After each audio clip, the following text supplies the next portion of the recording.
This next section is pretty quick. Hormones interact to produce coordinated responses, and there are 4 types of these hormone interactions, and you can see the 4 types below. We'll talk about each type briefly. Antagonistic talks about opposing effects. The net result depends on the balance between the 2 hormones. For example, parathyroid hormone versus calcitonin. Calcitonin lowers blood calcium, and parathyroid hormone raises blood calcium. Insulin and glucagon. Insulin lowers blood glucose, and glucagon raises blood glucose.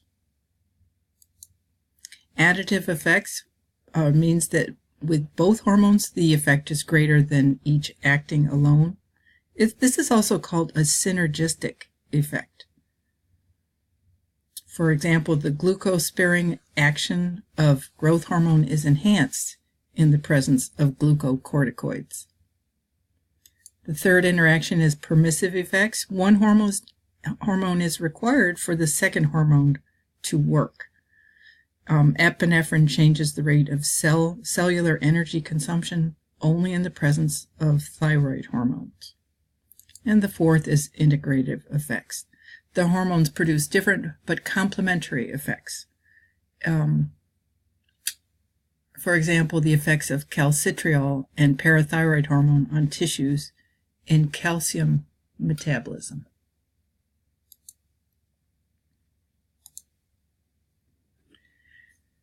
The regulation of blood pressure and blood volume involves hormones from primarily endocrine organs and from endocrine tissues in the heart and kidneys. So let's think a minute about the relationship between blood pressure and blood volume. Think about a garden hose that is releasing, you've got the hose releasing water, and then you turn up the amount of water going through the hose. There is going to be much greater pressure. So when there is a higher volume of blood, the pressure is greater. If there's a low volume of blood, the pressure is less. So let's say your blood pressure is low, you want to raise it. Well, endocrine cells and the heart cells respond to overstretching by releasing this natriuretic peptides. The natriuretic peptides are going to promote water and sodium loss at the kidneys. Water follows salt, so if you lose salt, the sodium, you're going to lose water. It inhibits the release of renin, antidiuretic hormone, and aldosterone, which retain water. And it suppresses thirst, so you're not taking in more water. And overall, you're going to have a decrease in blood volume and therefore a decrease in blood pressure. You might want to pause the video and just look at this diagram. So when you want to increase your blood pressure and volume, you want to increase the amount of fluid retained. So one thing you can do is the kidneys release EPO, or erythropoietin. Erythropoietin increases red blood cell production and therefore increases blood volume. There's more cells in the blood and the volume increases. Renin activates what's called the renin-angiotensin-aldosterone system, and we'll see a diagram of that in a second, and this is going to lead to more fluid intake, fluid retention, and therefore an increase in volume and therefore pressure. So if you look at this, you can see that the kidney cells are secreting erythropoietin, and that's going to increase red blood cell production, which increases the blood pressure and volume. The angiotensin is, the renin is released, and it's going to go through this cascade of events, resulting in angiotensin II, and this is going to result in secretion of ADH, aldosterone, and stimulation of thirst, and therefore more blood volume. So growth requires many of the endocrine organs, and These are all regulated independently, but many of them affect similar substances like calcium. So it's the hormonal mixture that is going to alter the metabolism of the cell. So you have to look at the combined effects. For example, insulin allows the passage of glucose and amino acids into the growing cell. Well, insulin, this diagram kind of looks like insulin is only present in the infant, but no, insulin, these hormones are present throughout the life of the human. So throughout development, insulin is going to aid in glucose going into the cell for growth. Parathyroid hormone and calcitriol promote absorption of calcium salts, and those salts will then be put into bone. Thyroid hormones require normal growth for the nervous system. Reproductive hormones stimulate cell differentiation in their target tissues. Growth hormone in children supports protein synthesis and cell growth, but in adults, it assists in energy metabolism and storage. So here's just one example of the hormone in the child versus in the adult. The next section is about stress. Don't know if any of you ever feel stress at the community college. Balancing family with job, perhaps, with school. Stress affects all different parts of the body, the mind, the behavior, the emotions.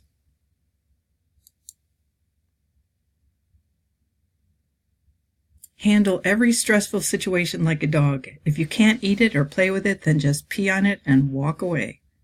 Learn to handle your stress. So stress is incredibly important to us as humans. It's any physical or emotional condition that threatens homeostasis.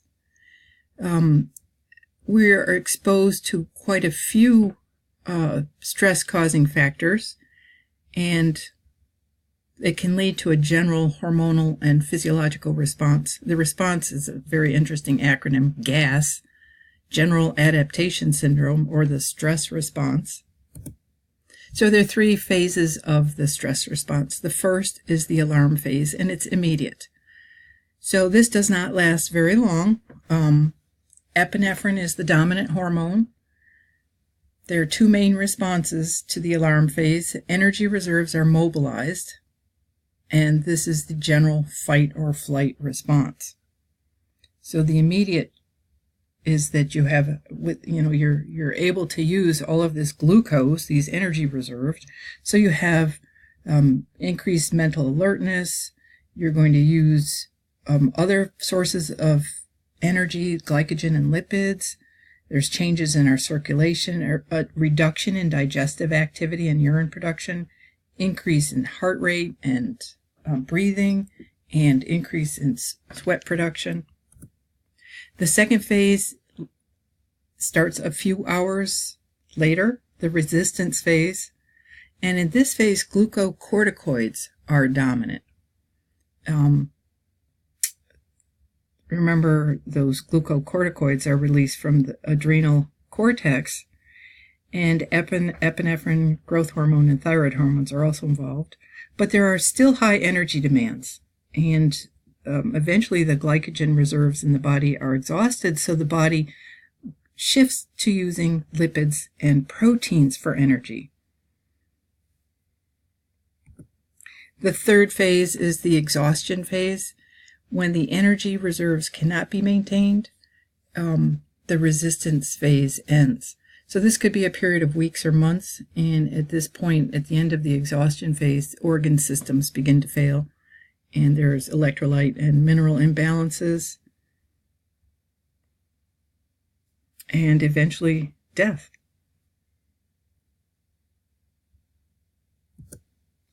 Which of these is involved in the resistance phase of the stress response?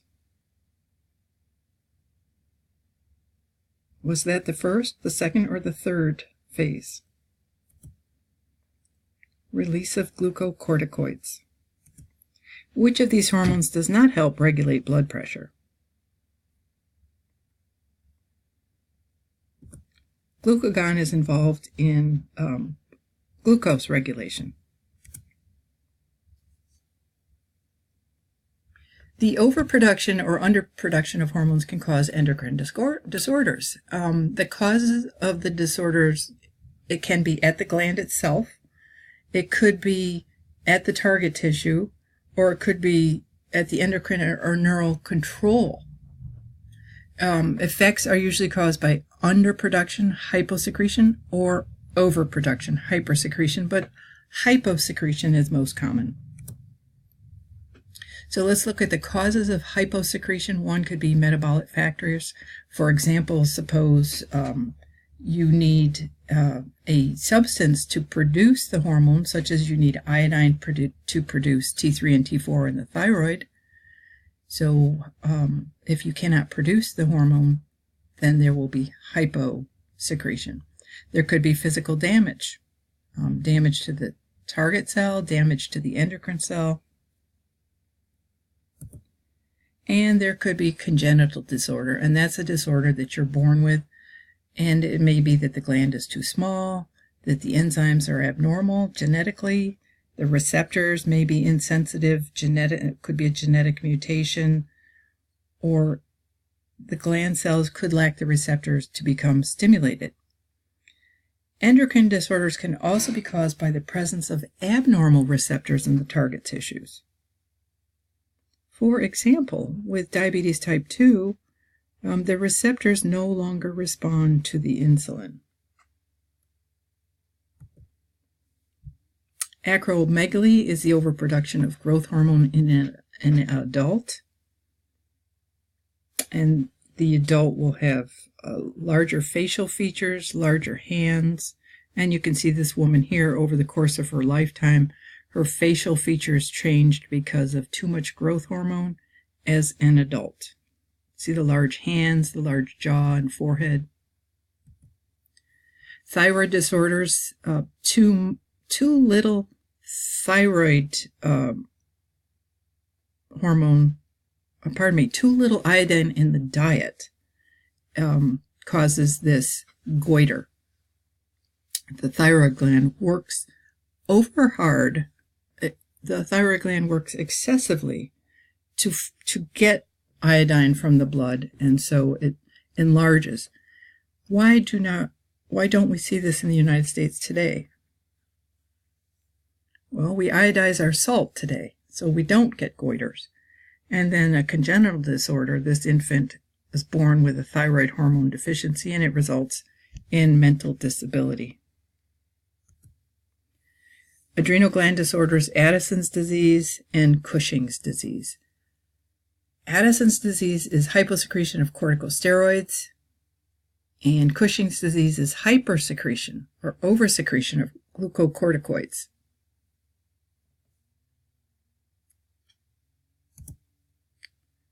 Here is a chart. You might want to pause and look through this chart.